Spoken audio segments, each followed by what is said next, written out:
বিয়ের আগে বউরে বলে দিবেন, শোনো বউ, আমি কিন্তু বড় তেড়া যুবক, আমি কিন্তু 2 নম্বর পথে কামাই করব না।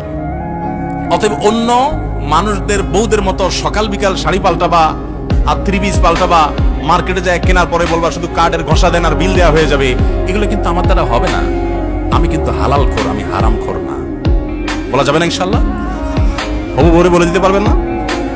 বেশিরভাগ ক্ষেত্রে দেখবেন ওই মেয়ে বলবে, আব্বু না, সমস্যা আছে ছেলের, কারণ তার দরকার কি? একটা চোর। তার দরকার একটা চোর, তার দরকার একটা ঘুষখোর, তার দরকার একটা দুর্নীতিবাজ, তার দরকার একটা টিন চোর, তার দরকার একটা গম চোর। সে সৎ মানুষ পছন্দ, আপনি সাথে সাথে সিজদা পড়ে যাবেন, যাক একটা চোর প্রিয় মানুষ থেকে আল্লাহ আমাকে মুক্তি দিছে। একটা সৎ মানুষ খুঁজবেন, চেষ্টা করা যাবে না ইনশাআল্লাহ।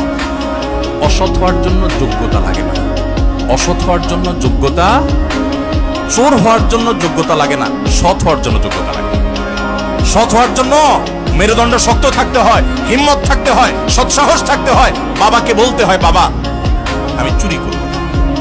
তুমি অসন্তুষ্ট থাকতে পারো, বাবা আমি 2 নম্বর জিনিস তোমাকে খাওয়াবো না। আমাকে অন্যদের উদাহরণ দিবা না, আমাকে সৎ মানুষের উদাহরণ দাও। যুবকরা বলা যাবে না বাবাকে ইনশাআল্লাহ? বেয়াদবি করা ছাড়া সুন্দরভাবে বলা যাবে না। আল্লাহ আমাদের সবাইকে তৌফিক দান করুন।